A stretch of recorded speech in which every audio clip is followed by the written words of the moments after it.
The tabletop takeaway. Game mechanics on display. Three designers share the stage. Pick a genre and we'll play. The tabletop takeaway. Welcome back to the Tabletop Takeaway. I'm Trevor Muller-Hagel. I'm Ananda Gunaratna. And I'm Charlie McCarran. And today we are finishing up our interview Getting to Know Your Podcasters series, which is really exciting because we're going to have questions from the Discord as the interview questions for the three of us. You guys excited for this? This is going to be fun. Yeah. I thought we got some good questions. So, and this is a little like shameless plug to join our Discord, right? Because maybe in the future you'll get to chime in on. Plus, you can just hang out with us and chat and ask questions to our little community that's developing, and it's a great group of folks so far. So yeah, I enjoy it. So yeah. Well, Trevor, do you want to lead us off with a very serious, important game design question? Yes. So, we're a group of game designers, and we really want to know all these really important questions about game design. So, starting off with a question from Harrison Dunn.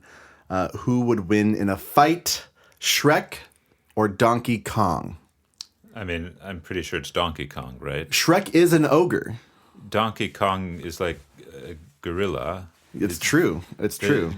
He's obviously much stronger than Shrek. He does seem bigger than Shrek, potentially. It depends on which Donkey Kong we're looking at, though. The original Donkey Kong that's, before Mario?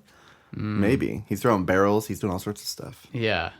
I will say that Donkey Kong was my character in Smash Brothers. Oh, 64. okay. Maybe a little biased. So I am biased. But is Shrek even in Smash Bros?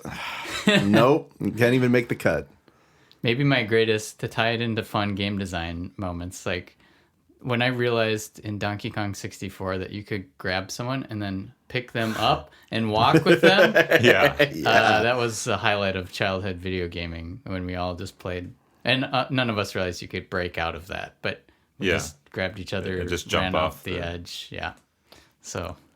Great. So, moving on from the serious questions.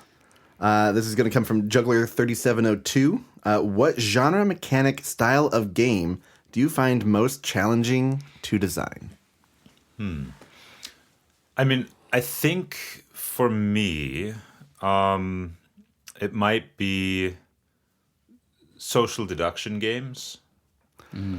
They seem simple on the surface, but it's tough. Yeah. There's an extremely fine balance that you have to strike with social deduction games, I think, between information and ambiguity. If you have too much information, the game is solved. If you don't have enough information, then everyone's just going on vibes, which some people seem fine with, but I don't find that fun at all. It's not very compelling. You could just draw some cards and someone's bad and find them. Yeah, so the big challenge with social deduction games is getting that balance just right. Like figuring out how much information you can give players, how ambiguous you can make it. And if you get it wrong, then depending on how long the game is, it can be spoiled very easily. Because somebody realizes the truth and is able to prove it. Like when you're playing One Night Ultimate Werewolf and someone's the seer and sees that the tool or like who they know who the wolf is, the werewolf. Yeah. And like, oh well, they're the werewolf. Like, no, I'm not. It completely shatters the experience for a moment. I mean, yeah. I in that case, there are things you can do in One Night Ultimate Werewolf. Yes. Like discrediting the seer, of course. Right. But it depends a lot on your ability to convince people in that moment then. Which means that it's not dependent on the game design itself, but more dependent on the players. And so having a good metric in the design, like Blood on the Clock Tower, where, the demon gets to like have information about what's not in play so that they can fake something very easily. Yeah. That's a really nice thing, in my opinion, for social deduction games. Yeah. I think mine most challenging would probably be tactical combat games. Oh. I think more because I'm not a huge fan of most tactical combat games. And it's like my favorite genre. yeah. I don't know. For some reason, maybe it's. But you love chess. I do love chess. We did put that in tactical We combat. did put that in games. tactical combat. But you're saying you as a didn't- designer. As You a didn't design designer, yeah, maybe it's that. I don't know. Yeah, I don't find like balancing games very fun to design. Like where you're thinking about stats a lot and like, ooh, this unit should be this so that when we have this battle.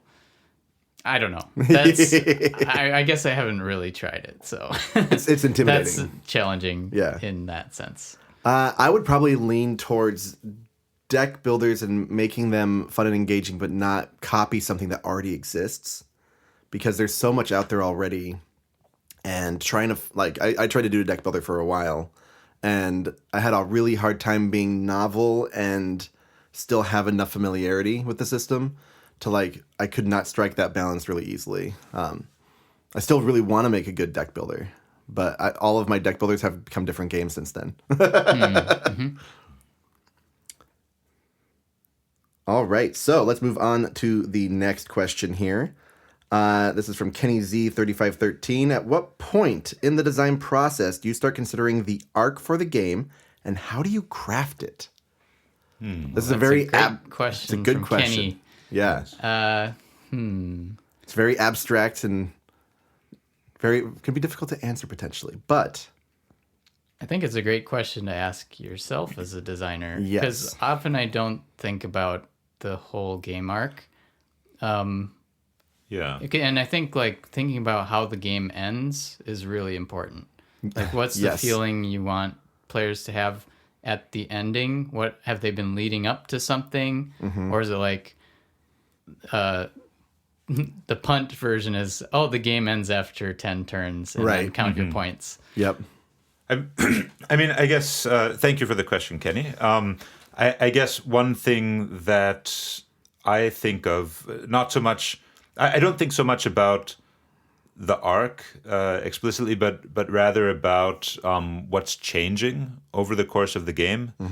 Because if there's nothing changing, if you're doing the same thing again and again, and there's no progression, then the basic unit of play is wrong. So in my mind, the basic unit of play in a game, what feels like a complete game, is dependent on the duration over which something important changes. Okay. And at different levels, this may be different at different levels of the game. So if you look at, for example, Slay the Spire, right? Within a combat, you're playing cards, and some of the cards, I guess, okay, so let's look first at one turn of combat. You play a bunch of cards on the turn. Some of the cards do damage, some of them block things. And then at the end of the turn, the cards go away, and you get a new set of cards, which is kind of a change. Over the course of a whole combat, you're getting a little bit more powerful, right? You're playing power cards that give you passive bonuses. Improve your engine a little bit. Right, improve your engine. Maybe you're trashing some of your cards. So the character of your deck changes a bit over the course of a single encounter. And then zooming out a little bit more, over the course of many encounters, in between each one, you're adding more cards to your deck. Right. And so because at every level there is progression over the course of that level of play, Yeah. it feels like a complete game. But if, for example, you were playing Slay the Spire and you never added any new cards to your deck, you just started Right. with the deck and just played that deck again and again Sentinels and of again. the Multiverse. Like if you had that kind of style of deck, and then you're just fighting different threats all Right. the time. Yeah. It would not feel... It would feel like a succession of small play sessions stitched together. And if you enjoy the game, that's fine, but it doesn't feel like a coherent game as a whole. Yeah. So I guess when it comes to the arc for the game, I just want to make sure that, at every level of play that the players might be paying attention to, something is changing. You're having permanent a way. ramp up in some way. Right. And I think that leads naturally to an arc if you make Yeah. sure that something is changing over the course of the game. Yeah. Yeah, I guess in Sprocket Forge, for example, with my own design, you're gaining new gears over the course of the game, but you do also sometimes trash gears. But because you tend to level up over the course of the game, I do feel like there is enough progression there. Sure. And in Toaster Tactics, the game I'm working on right now, there's progression in that you're buying new stuff to add to your robots, and the stuff that you buy is always yours. You never lose it, so you never go backwards in progression. I think that's important to never go backwards in progression. Yeah.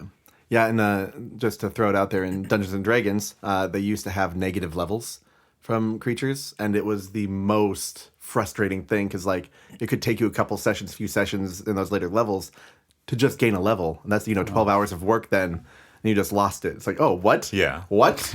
Yeah, so I'm pretty sure they removed it. I haven't looked at all of the monsters in 5th edition, but I'm pretty sure that's not in there anymore, because that's just brutal. Yeah, you never want to take away progress Yeah. from players.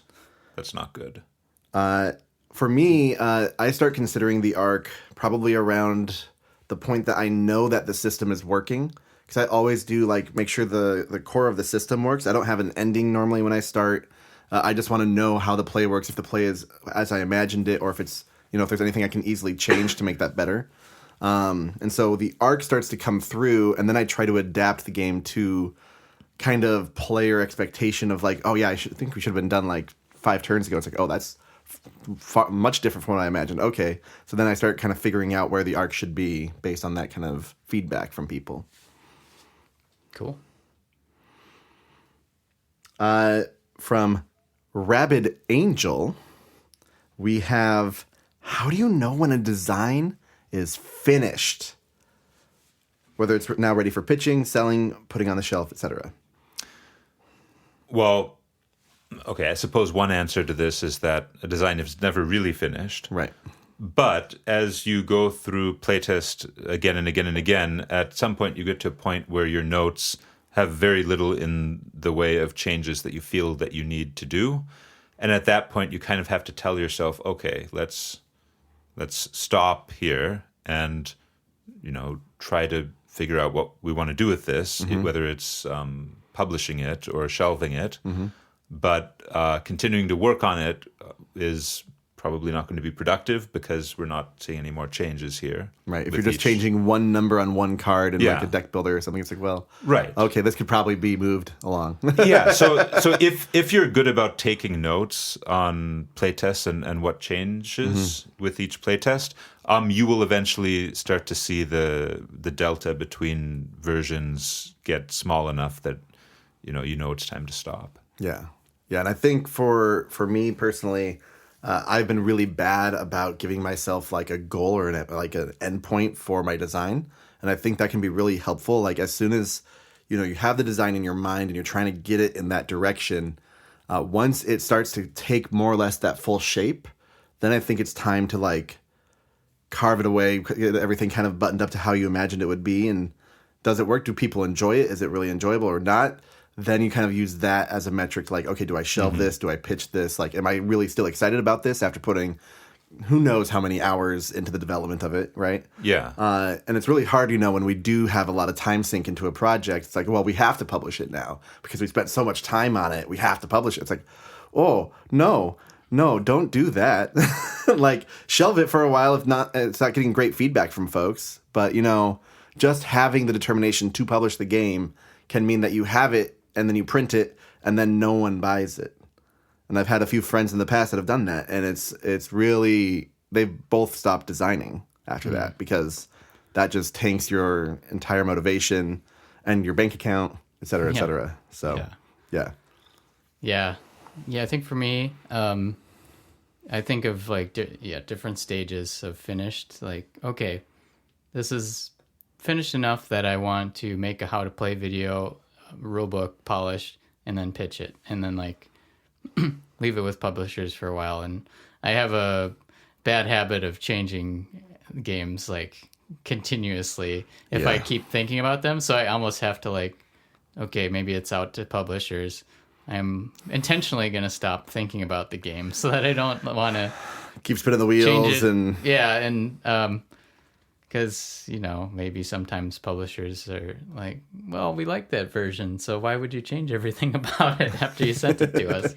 So, yeah. Exactly. But yeah. a lot of times, I have a lot of games that just got put on the shelf, and it's fine to leave them, and sometimes they come back when you think all hope is lost. Wait, there's something inspires you again. This should be drafting. Yeah, like you listen to an episode of the Tabletop Takeaway and you're like, wait. Or you recorded an episode of the Tabletop Takeaway. Yeah, I could bring this back from the dead.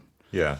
And I mean, as far as putting things on the shelf goes, I think if you don't feel excited about the game, put it on the shelf. Yeah. Even if it's something, well, I guess, okay, if it's something that you think would be very easy to get published, maybe try that. But like if you're just not feeling the game anymore, it's not worth it. Yeah. Find a different game to work on that you're excited about. Yep. So from Captain Zacchavius, Monopoly is featured on the Toy Story ride in Disney World. What board game do you think would make the best amusement park ride? So I guess I'm not sure what the implications of this would be for safety wise, but we can ignore safety concerns. That's yes. fine. All right. Let's ignore safety concerns and assume they're very good engineers who and lawyers and so forth working on this. But I think it would be super cool to have a Galaxy Trucker themed ride. So what I'm imagining is you have like a bunch of pre-built modules that the people on the ride can snap together to build the ride and themselves. Then sit in. And then they sit in the ride, and then the ride goes and they get to pilot the ride based on the modules. Perfect.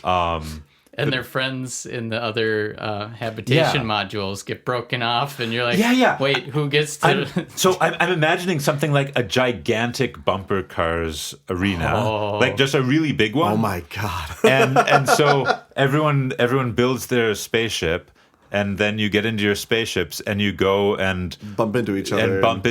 Have parts fall off. And then they have to get cleared. And there's foam on the parts so that if you run over someone, it doesn't hurt them. Oh yeah. But I think that hopefully people aren't on the ground. That would be the key. Right. So they stay in their seat and their module just goes spinning off. Maybe they have like, I don't know, cameras or something that will an emergency shutdown for the ride if it looks like somene's about but to now be... we're concerned about safety, and we don't want to be concerned about safety. We want to be concerned about fun. Right. Yeah. Yeah. I mean, it could be a water ride. The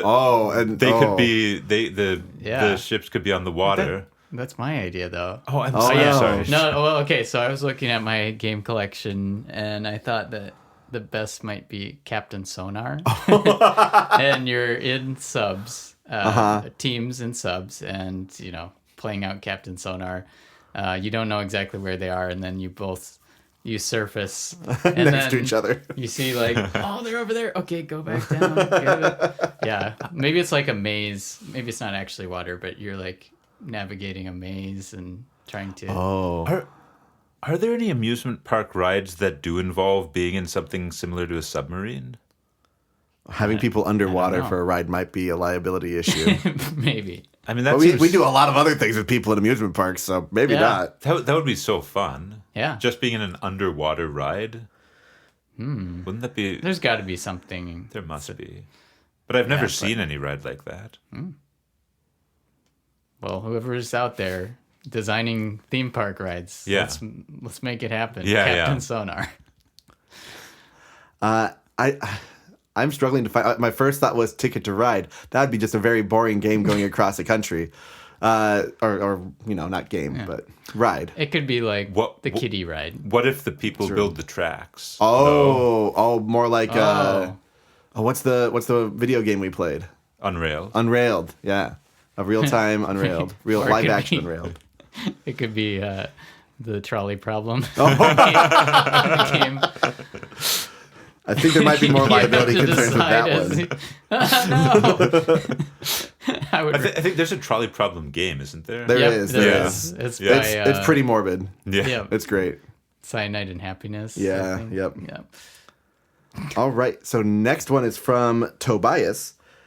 If you could wave a magic wand and change, remove, or add any trend in the board game industry, what would you change? I would want to see like maybe a more prevalent, like leaning towards a genre. And I know that's kind of abstract because we normally have that anyway. But like when we had the zombies, when we had fantasy, like they tend to follow these things. But right now it feels like there isn't a really strong pull towards any specific theme or type of game. Unless I'm wrong and I'm just not in the industry as much as I used to be. But I'd love to just see like a new like Aliens or like just something that just everyone's like, oh, that's a great theme right now. Let's all do this type of game. And then you can really compare them and have this whole adventure going through the different types of games of the same genre. Yeah. It does feel like every theme has a game. Yeah. You really got to stretch How it many now. ninja games are there though? Yep. It says we can add a theme. Or Yeah, you can add a trend. We can add a brand new trend. trend, Yeah. even if we're not sure what the trend. Logical induction games are just a hit now. Just have that be the thing. Actually, yes. I would love to see a trend of more logical induction games. Perfect. I had a feeling. I think that sounds like a fantastic trend to add to the industry. I think there's probably a lot that can still be done with them. You know, yeah. creative things, especially like integrating them with other genres, like in Alchemist, where it's a logical induction game, but it's also a worker placement game. Oh, sure. Involve it more like sub games of games. So like it's being used more Yeah, like throughout games. Yeah. Right. I think it's cool because it's fun to figure things out. And feel clever. Right. Yeah. Yeah. So I would add more logical induction games. Yeah, for me, I think maybe more games that are, well, more popular to play games that are just like in this world, or games that don't require actual components maybe. Sure. It'd be cool to see if that it would catch on a little more. Because like I have some friends who we always think about these random games to play to occupy our parties. And it's like we don't necessarily need to buy a game to do that. But it's just like... Wouldn't it be cool though if you Yeah. Yeah. And like, yeah, just more wacky variety of games like that. And things that are useful. Like in this world is genuinely quite useful. It's fun and has a high utility. Which Yeah. is kind of crazy. We need more games that are also useful tools. Yeah. Games that teach us things. Yeah. Yeah. Like music and how to make it. I obviously I've been thinking about that because of the Trouba deck. Yep. Card decks, and it's like, yeah, maybe for game designers out there, like maybe you have a field that you do that's not game design. Likely you are doing something else. So like, what is that you could teach people through your own game? I did actually, when I was doing freelance theater stuff, I thought about making a freelance game where you would learn how to be a freelancer in kind of any industry. And just how you get contacts, how you get jobs, and then that's like the whole game. And then the game Freelancers came out and it had nothing to do with any of that. I was like just adventuring, getting loot and stuff like that, which I thought was really fascinating. Well, here, second answer sort of to that is like educational games. Like feel like a good potential for a lot of game designers to have work doing educational games, but it's like sort of a separate world to get into. I'm still not exactly sure, other than I have met some teachers who've been like, hey, could you design a game for this class? Yeah. Sure, I'll do that. But it's always like a one-off. Right. Where it's like, how do we break in with like game design skills and teacher skills combining somehow to like make really good That'd be pretty educational cool. games. Yeah. Where it's So- not just like an educational tool, but they actually, like in this world, they enjoy doing it and they discover it along the way, right? Yeah. Yeah. Educational games are difficult because people always are drawn to whatever will make them win at a game. Obviously, if you have something like In This World, you don't win at that, so Right. that's a little bit easier. But if you can't just have a game and put fun facts on the cards, that doesn't work. Like Wingspan. Yeah, I feel like the probably default option that teachers who maybe aren't as familiar with games might just go to like, well, let's play a trivia type game. Sure. Yeah. As an answer, but teachers are very creative and often Teachers- game designers. So Yes. like, yeah, we know a few that make games. Speaking of which, Hey, Pete 55104, who is yeah, a teacher. Peter Ratzloff. Yep. Hey, What are your top 3 games right now, and how do they compare to your top 3 games 5 or 10 years ago? I'll start it off because Oh, great. Peter and I just were judging Cardboard Edison games, and one of our top ones was a real-time game. Oh. That I think that's a difference in my tastes. I've grown to like real-time games a lot more than I expected. Yeah. Yeah, because there's something like really just inherently fun about the timer on a game. Yeah. It depends on the kind of game. Like, I really did not like Escape. That was my first intro to real-time games. Escape the Cursed Temple or whatever. Yeah. Yeah. And it's not a bad game. It's, like, pretty fun, but... The rolling dice, then you get locked, and then it's like, oh God, I can't move. Yeah, it's Someone come just- help me. It's like, no, we have to get out of here. It's like, Yeah. oh God, okay. to me, that's just a stressful game. It's a very stressful game. I How fast can you enjoyed do that one stuff? actually, but yeah. But, like, there's... I guess because I play chess now, too. Like, I appreciate the timer. And, yeah, chess is probably my top game if I was going to count all games. Sure. But, yeah. What do you guys think? Well, first off, how did that compare to what your Tastes were 10 years ago? Let's say 10 years. I didn't play chess that much. Okay. But real-time games were just not even on the radar? yeah, I'm trying to think. I don't know if 10 years ago, probably Yeah. very few real-time games in my mix of, Yeah, I don't think I played a single real-time game back then. But- 2015, that would have been. yeah, Galaxy Trucker, I guess. Galaxy Trucker. That was- yeah. Yep. Captain Sonar, maybe, if that was 10 years ago. I think that was more recently. Yeah. Yeah, I guess. Let's see. It's hard to remember what games I was really into 10 or even 5 years ago. Right now, if I had to pick top 3, I guess I'd probably just default to the ones I've played the most in the last year or so, which would be Blood on the Clock Tower, Spirit Island, and maybe Root. I'm not sure what the third one would be. Sure. So, those I think are all quite good, and they're sort of moderately long, not super long, not super short. 10 years ago, I think as best I can remember, some of the games that I was into were Mage Wars, Dune, the board game, Sure. Heroes of the Storm, which is not a board game, it's a video game. Oh, but- sure. And those are, I think, a bit longer than the ones I like today. Okay. Dune, of course, very, very long.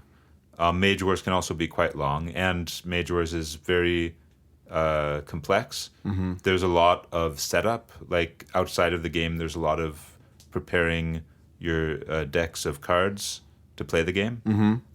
Whereas Blood on the Clock Tower, Root, and Spirit Island, they're relatively quick to set up. They're reasonable amount of time to play, and there's no outside metagame Yeah. in the same way. Yeah, I think for me, these days, I've been really into, I just this past few months, I got the Elder Scrolls Betrayal of the Second Era from Chip Theory Games, and I think they knocked it out of the park with having a kind of short form campaign RPG in a board game form. I really enjoy it. It's really interesting. The combat's really dynamic because all the monsters have specific abilities that you have an easy reference sheet that you can look things up. But yeah, it's just very dynamic, and it has the ability to just kind of go with your kind of as you explore the world and as you go to different cities or towns, it adapts to that a little bit. Not intensely, but like it feels like a different game each time you play it, and you can do several different kind of campaigns in the game. And so I've just been really impressed. I mean, each campaign is only 3 games long. So you're not like signing up for a 50-game Gloomhaven or something like that or more. So it's not a huge time commitment, and you could just maybe even bust through it in a day if you really wanted to. Outside of that, probably honestly, I really dig Three Sisters. The roll and write. Yeah. Just the exploding of actions that happen. I know it kind of overwhelms, but it was so interesting. Cool. Yeah, I've played that several times with multiple different types of people, and that's been a lot of fun. And then, honestly, Spirit Island has been a big one that we played, and I've played a couple other times as well. And I would love to learn it better. I have a simple version of it, but I haven't had a chance to play with other people yet with that. So, yeah, I'd say those are my 3 right now. Dominion was a big one back in the day, maybe over 10 years ago, but Dominion and Catan were definitely staples, and Munchkin. So like those were kind of my staples, maybe 15 years ago, not 10 years ago, but yeah, Dominion for me was I was playing every week at least twice a week for like a year or 2. Yeah, it was so great. I will say one thing that does occur to me, though, is these days a much higher percentage of my time is taken playing prototypes, both mine and other people's, than it was back then. Yeah. I mean, I was playtesting things a bit back then, but nowhere near as much.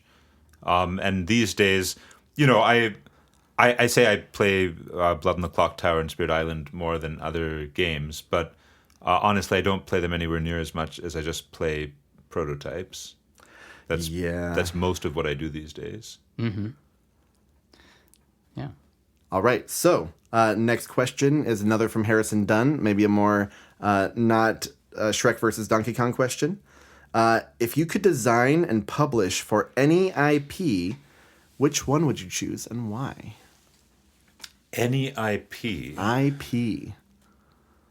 Oh, wow. I think I would pick either some from my childhood. Either Redwall, the mice. Oh, Redwall would be great. Or Dinotopia, where people are like riding dinosaurs, and it's just both have maybe had, or Dinotopia has had a game, I think, but I don't know if it was any good. But yeah, love it. So when you said Dinotopia, I immediately went Animorphs.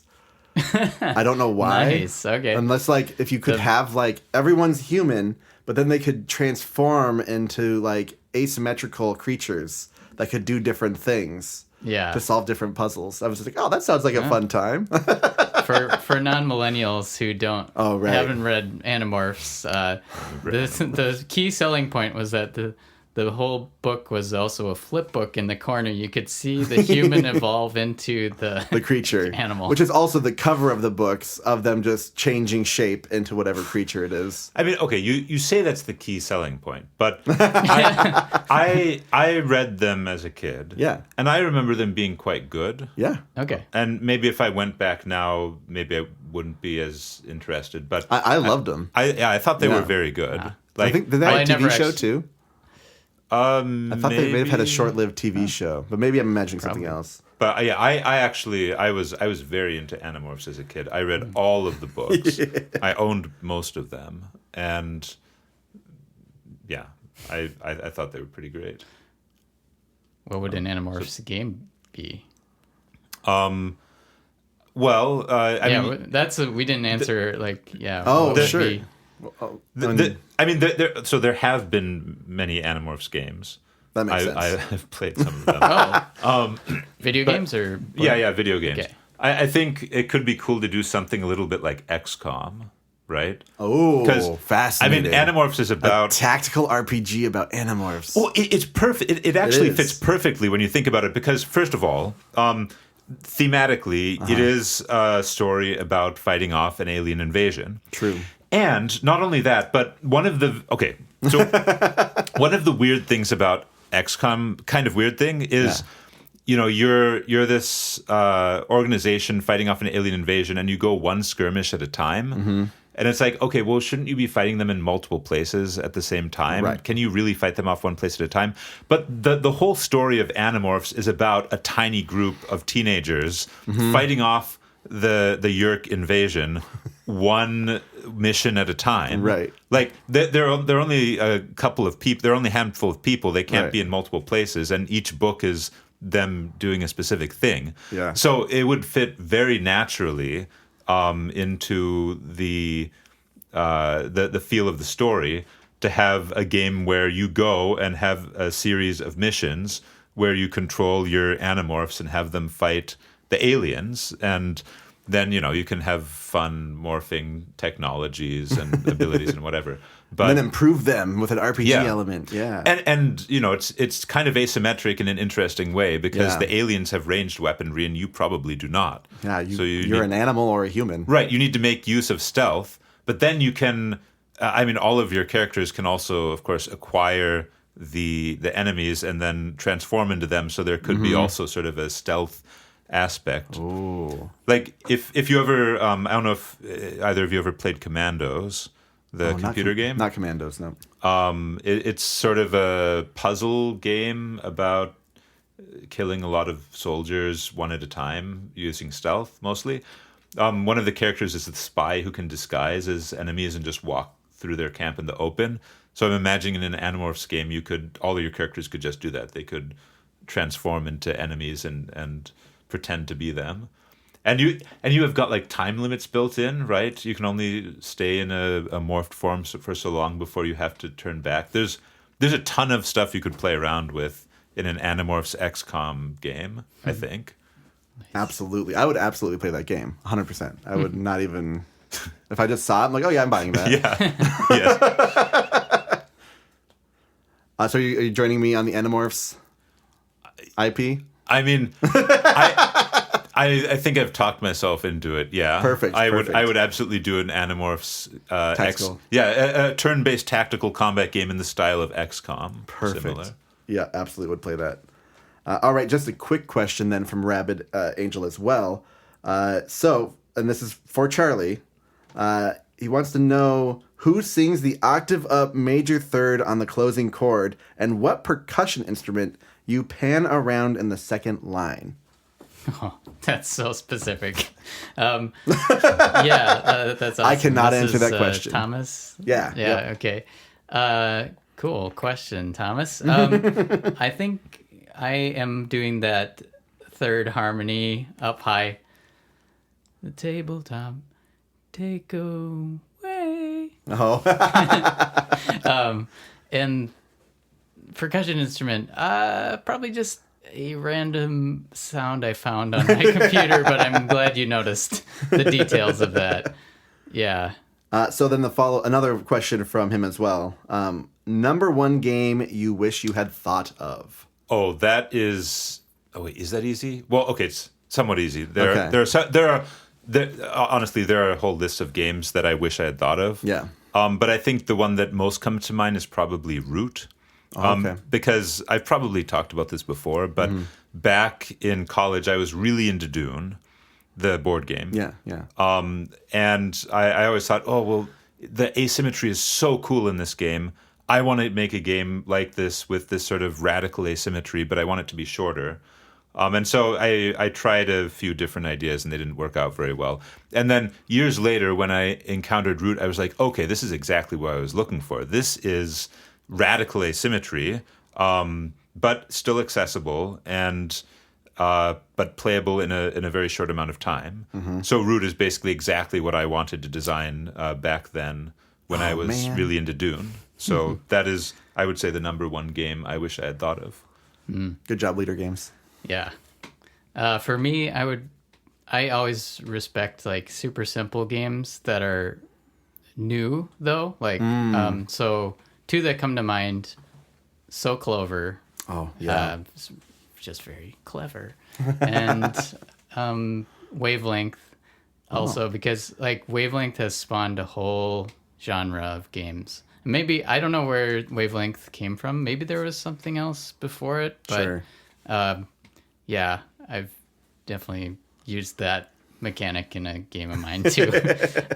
Yeah. Honestly, for me, I would go Mage Wars, which I only learned after Ananda taught me for this podcast, because it was such like it was exactly what I had wanted to make my RPG feel more like, and I was like, oh my god, it's just all right here. How did they do that? Yeah, I would absolutely say Mage Wars. I probably would say another game if it were another day, but top of my head, absolutely Mage Wars.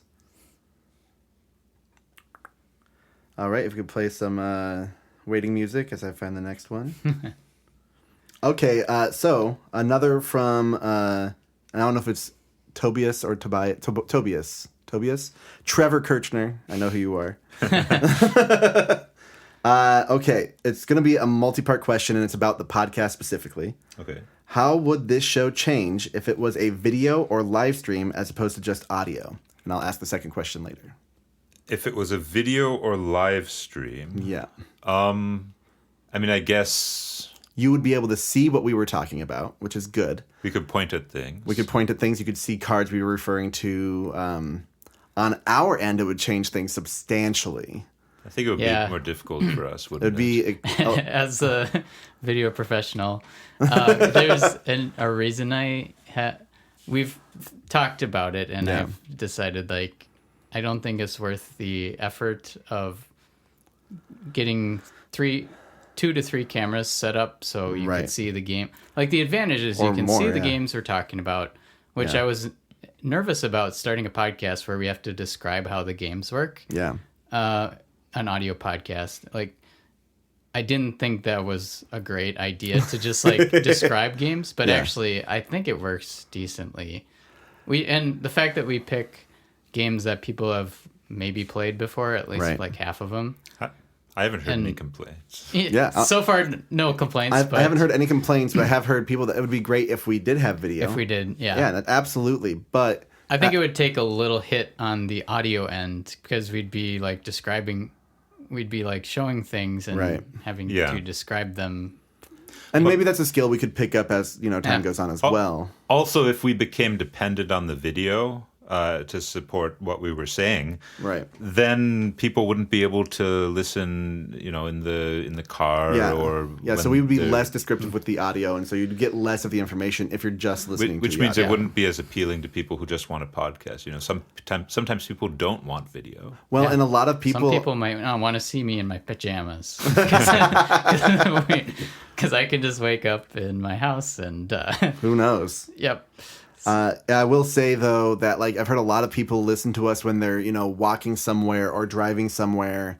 So normally in environments where they don't want to be watching a video as well. And there's a lot of video content already out there for how to play these games. And so I think adding our like physical showing you it doesn't add as much to the community. Yeah, this is not a review. A show. This is not a review. It's not a show where we explain how to play. Yeah. Those already exist. Yep. Yeah. And they do a great job at that. And I wouldn't even want to try to compete with what they do. Yeah, because they do great. That's not what we're trying to do here. So the answer is no. So follow up. If the show was donated $1,000, what would you spend it on? Well, in that case, let me tell you about how awesome it could be with video. So video equipment's pretty neat. I'm just kidding. What would we spend it on? What would we spend it on? Well, we have talked about that a little bit. Like it's probably nice games. to have a game budget. Yeah. For the occasional game that we don't have, or don't have a friend who has, or don't have a friend of a friend who has. Yep. Yep. But I guess from a person who does a lot of like my own business stuff, I tend to undervalue my time sometimes, and maybe just paying ourselves to take the time to do the podcast might be a thing. Yeah. But I had it's- considered on my way here of us just like starting up a Patreon and just having a $1 pledge level. And if people want to join it, they can, but there's no additional things you get. Like, hey, support us doing the podcast. Yeah. Yeah. I suppose that's maybe not the most exciting pitch for donations. Donate now. Yeah, but some people have asked about that, Yeah. and we've had a few nice donators. Yeah. So, thank you. Thank you. But yeah, I think all of us came into it not expecting this to be like a business. So. Yeah. Right. We haven't sought any kind of marketing partners or anything like that. And we don't want to. Right. We do not want advertising. To keep it nice for you listeners to just Just wait for our games as they're released, and we'll advertise those. Yeah, that's right. I mean we do talk about our own games. Yeah. But yeah. Yeah. So I guess probably not So- that much would change. Yeah. But we appreciate the ask. Yeah, we appreciate the thoughts. Yeah. Absolutely. And, like, if we had income coming in, maybe it would be something where we could put more time on it each week, and maybe we could release, either bonus content or, we could even start up a second thing called Rules and Rants that we joked about in the first several months of doing the Yeah. podcast. Oh, so like you're saying like a faster release schedule. Or just releasing other content as well, Right. in addition to our weekly episode. And so that's something I could see if we had a steady stream of income. I could see us putting aside more time to do it, because then we wouldn't have to go find more money out there in the world. Yeah. Well, here's what we could spend it on. Marketing. Marketing for our Even though- Patreon. Yeah. Well, just like already there's a lot of designers listening to this, which is awesome. But, Yeah. like it wouldn't, by spending some of that money on like either some marketing in some way or like community buildings efforts, Yeah. like then more people will get to listen. That's very true. So Just even getting the word out there, and then more people join the Discord, more people get engaged in the development process of game design and all that stuff. Like, yeah, we want to share the love more than anything, right? And I do not have a PhD in game design, so I am not trying to sell my knowledge. I like to talk about it, though. yeah, well, that's At some point, I will be trying to sell my knowledge. That's fine. in book form. Yeah. Yes. Yeah. Yeah. I think that's great. Okay, so we're going to do a light question, and then we'll probably be wrapping up here shortly. So the next question we have is from Harrison Dunn as well. If you could play test with any celebrity, who would it be? And I want to start off really quick, just because I had mine on lock. Deborah Ann Wool, who is a professional DM and was in Daredevil, who played Karen, the TV show. I listened to her do a little stint with the actor who plays the Punisher, and she walked him through a brief D&D adventure and made up all of the roles that he would have been rolling as if it were just all a simulated experience just during their interview with each other. And I was like, oh, she's just really good at this. This is fantastic. So I'd love for her to play test Manifest, because that would be phenomenal. Yeah. I mean, I guess probably Eric Royce, Yeah. the Spirit Island designer. I've heard that he gives really great feedback in play testing, so I think that would be pretty cool. Awesome. Probably, I guess if we're talking designers, probably Richard Garfield. 'Cause, I mean, yeah, I really appreciate all his games. Oh, what has he done? Sorry, I'll Well, stop. well, people might not know. That's true. Magic the Gathering is his big one, but that Netrunner, Keyforge, Keyforge. Robo Rally. A lot Yeah. of very large, very successful games. Yeah. Yep. I don't know if any of my games are really actually in that his main style, but But maybe he really Maybe. enjoys playing your style of games. He's just not a designer in that Yeah. genre, you know? yeah. All right, final question from Joe. How tall are you and why? I mean, okay, I'm 6'1". As for why, I guess genetics and also good nutrition, very important. I hear that in, is important. in childhood. Yeah. Genetics and nutrition. I think the cereal I ate hampered my growth a little bit. And I'm the shortest, probably 5'6", 5'7", around there. Yeah, I'm And marginally taller. yeah, and why? Yeah, my parents are both short. Good. What an amazing question What an and an amazing amazing question. answer. I am between 5'8" and 5'9", so my left leg is actually an inch shorter than my right. And that is because I had leg calf Perthes disease as a young kid, which stopped the growth in my left hip, so it couldn't grow much more, and it got deformed and all that good stuff. Oh, no. So this is really exciting to talk about, and I bet you didn't expect this answer. No. But in addition to that, I was anticipated to get to about 6 foot, 6'1", but yeah, I stopped at 5'8", 5'9". But my dad's 6'5", and my mom's 5'7", 5'6", 5'7", somewhere in there. So yeah, I was supposed to be taller, but I came out 5'8" or so. Yeah.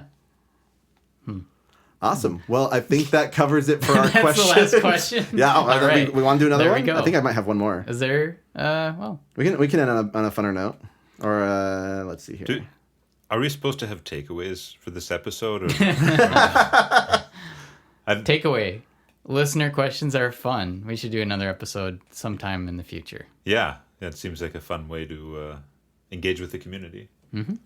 We could interview other designers. Oh, wait, that's already done. Well, yeah, we have. Maybe listeners are wondering, will you ever have a guest designer on or to interview? And we've talked about it, but I think there are a lot of interview shows for game design. Mm-hmm. So we've kind of just decided probably not because, having done an interview show on music, Composer Quest, I did that one. It takes a little more prep, a little more editing, everything else.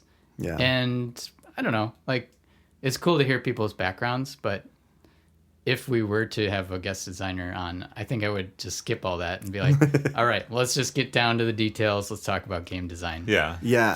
I don't think I'd interview him. I think I'd just invite him on to do what we do. Yeah. Basically Yeah. just have 4 of us instead of 3. Yeah. Yep. But, that dynamic is something that we've picked up also by doing so many episodes together now. Yeah. And so, like, having a fourth person may actually be more difficult for us to have the same flow. Yeah. Which maybe I'm being pretentious a little bit. Well, but, no, I think 3 people on a podcast is great because like if one person's zoning out, which sometimes happens, which happens regularly, then the other 2 can carry it, and then they'll come back in and it's like, what were we? Oh yeah. Yep. But I mean, even looking at shows like My Brother and Me, Ma Bim Bam, that is 3 people by and large. Oh yeah. So like, I think it's a good model, especially when you don't have a lot of guests and stuff. If we did have guests, I'd think having 1 or 2 regular hosts would be better. But like, yeah, I think this is a great model for us. Yeah. So I say all that about, who cares about people's backgrounds after we just did this whole 4-week series about asking us our own questions. But we hope you did enjoy it though. Yeah, it was a lot of fun. It's fun for us and helped us cover some episode gaps that we had in our catalog. Yeah, now we're back on track for Yep. sure. So look forward to a lot of fun episodes this summer. Oh yeah. Hey, thanks for listening to The Tabletop Takeaway. This podcast is made possible by listeners like you. So please tell your friends and visit our website at thetabletoptakeaway.com, where you can suggest games and mechanics for us to cover next on the show.